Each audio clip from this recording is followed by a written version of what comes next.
मन माया में उलझ रयो है, बूझे नहीं कछु ज्ञाना।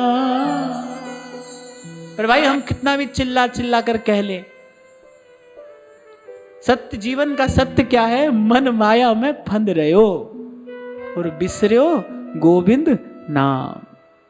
मन माया में फंद रहे हो। अब आप कहोगे कि भाई फिर क्या करें? कल की बात फिर दोहराता हूं, क्या करें?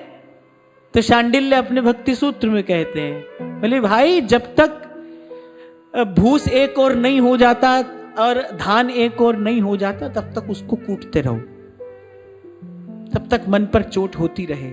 महामोहतम पुंज जासु बचर रवि करहि निकल। पर यदि आप निष्ठा पूर्वक सत्संग में लगे रहे, ये बात मैं आपको बड़ी दृढ़ता पूर्वक कह रहा हूं, यदि आप निष्ठा पूर्वक सत्संग में लगे रहे तो बात बन जाएगी, यहां से आपका काम बन जाएगा, आपकी कार्य सिद्धि हो जाएगी। एक दिन आप देखोगे, एक दिन आपको अनुभव होगा कि मन विषय की निद्रा से जाग रहा है, और वो जागृति का क्षण जिस दिन आपको अपने होने का अनुभव होगा, जिस दिन आपको अपनी सत्ता का अनुभव होगा, जिस दिन आप पहली बार जीवन का अनुभव करेंगे, वही आनंद का क्षण होगा।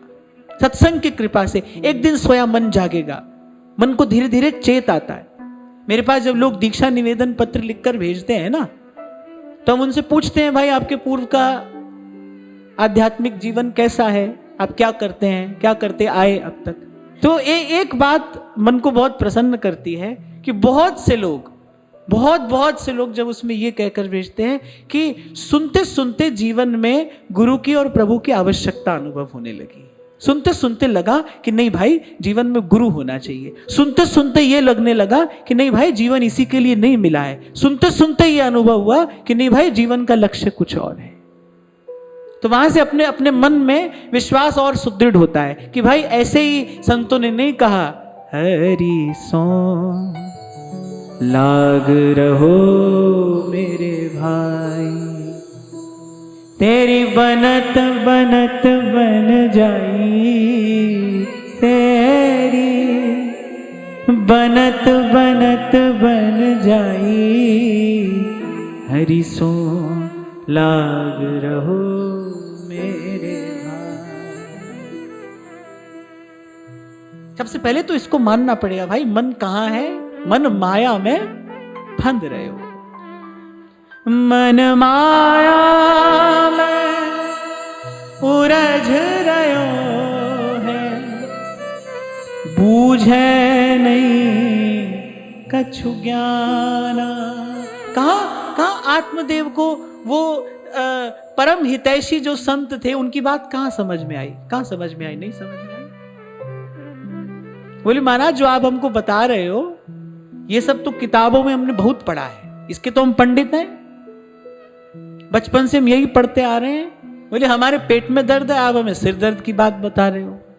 अब हमारा जो रोग है उसका निवारण करो ना। मुझे कुछ नहीं सूझ रहा है इस समय, मुझे तो पुत्र चाहिए। संत ने देख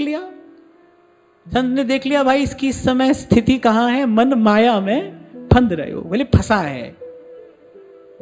है। अच्छा, दो तरीके के भूत होते हैं, जानते हो ना? कौन कौन से? एक बात का भूत होता है, एक लात का भूत होता है।